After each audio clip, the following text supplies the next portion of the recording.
Bueno, bienvenidos a un nuevo video del canal. Lo que vamos a tratar de hacer hoy a través de este video es responder a la pregunta que sale en pantalla. ¿Mover la columna es peligroso?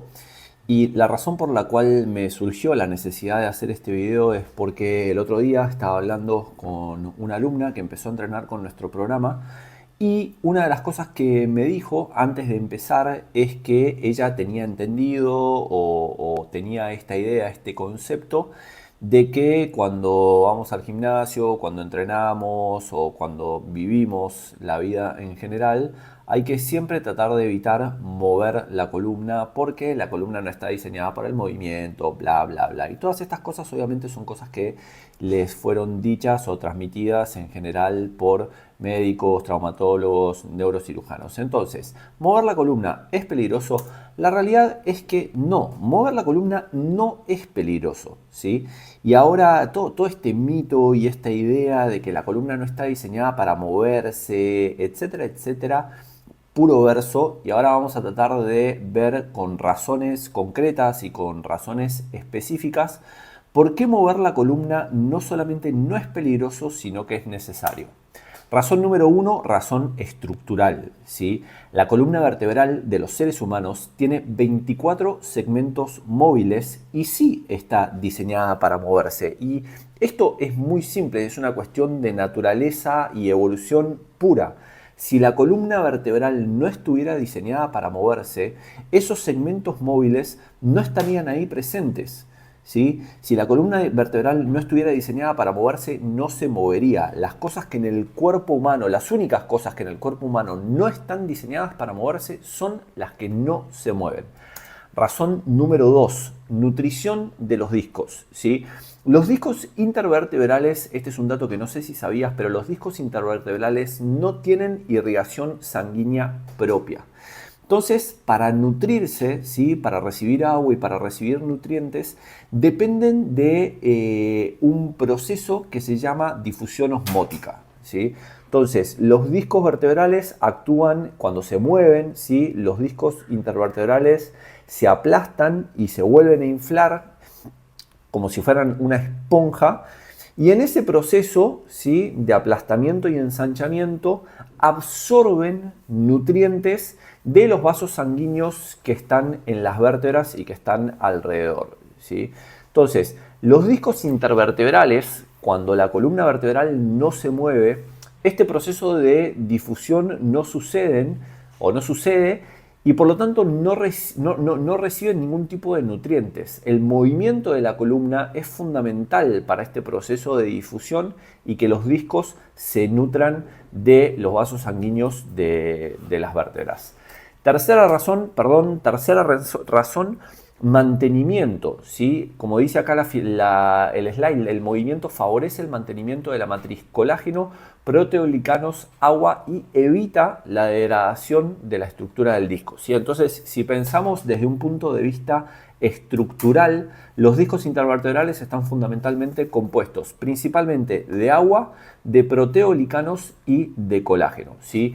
Podemos pensar en el agua como lo que le da al disco esa capacidad de amortiguación, que es su función principal. Acordémonos que los discos son los espacios que se sitúan entre las vértebras y que permiten que las vértebras se muevan y lo que permite que la columna, se mueva, y es lo que permite que el cuerpo y el torso o la columna en particular pueda absorber fuerzas sin lastimar las estructuras duras. Entonces podemos pensar en el agua como lo que le da al disco esa capacidad de amortiguación.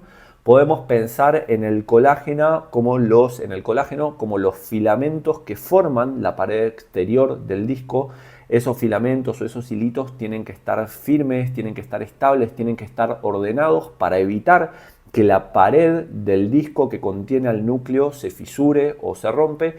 Y podemos pensar también en los proteoglicanos como pequeños imanes que lo que hacen es atraen agua y nutrientes al disco para que el disco se mantenga bien nutrido, bien hidratado y que efectivamente pueda cumplir con esa función, ¿sí? Entonces, sin movimiento, toda esta matriz, obviamente este tercer punto tiene mucha relación con el anterior, con el tema de la nutrición, pero cuando no hay movimiento y cuando no se produce este proceso de difusión, toda esta matriz, ¿sí?, de agua, proteoglicanos y colágeno, que es lo que mantiene la integridad estructural del disco, se degrada y por lo tanto el disco pierde funcionalidad.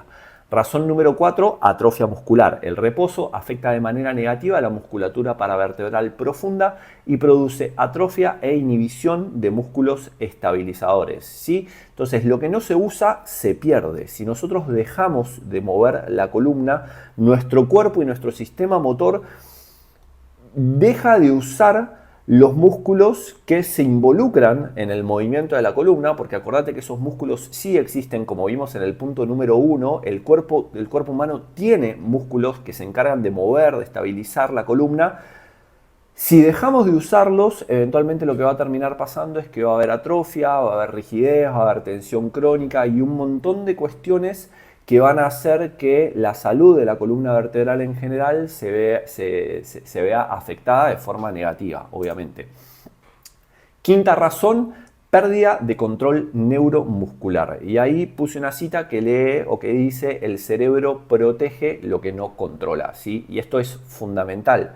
Si nosotros no movemos nuestra columna, si no tenemos un cierto grado de control sobre lo que nosotros hacemos con nuestra columna vertebral, nuestro sistema motor inherentemente va a tender a tratar de protegerlo. Y proteger, en este caso, lo que significa es fijar a través de tensión y rigidez crónica, ¿sí? Entonces, nuestro sistema neuromuscular o nuestro sistema motor o nuestro cerebro, de forma instintiva o de forma autónoma, lo que empieza a hacer es empieza a dejar fija en una posición algo que sí está diseñado para moverse, y eso es un gran problema. Razón número 6, rigidez articular. La ausencia de movimiento disminuye la circulación de líquido sinovial y afecta la lubricación de las facetas.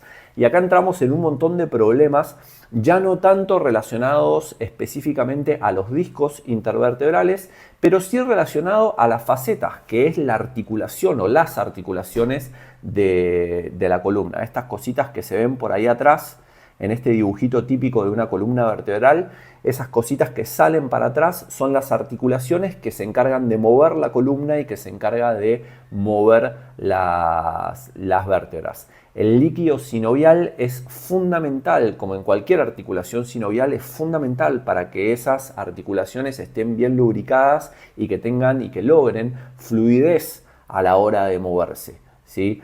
El movimiento disminuye la circulación y la síntesis de este líquido sinovial y finalmente lo que termina favoreciendo es el proceso de degradación de la articulación, que hace que la articulación empiece a encontrar dificultades para moverse, empiezan problemas de desgaste, empiezan problemas de fricción y obviamente todo eso produce una serie de consecuencias y una serie de problemas a nivel de salud general de la columna que pueden derivar en dolores, típicamente dolores de índole facetario, que son distintos a los problemas o a los dolores que están asociados a patologías discales, pero que pueden ser igual de problemáticos e igual de limitantes.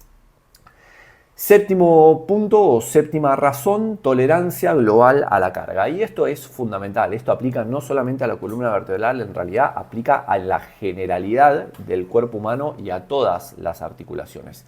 El cuerpo se adapta a lo que hace, ¿sí? Y este es un principio fundamental que explica por qué entrenar, por qué empezar a entrenar con resistencia, por qué empezar a entrenar la fuerza, por qué movernos es tan importante, ¿sí?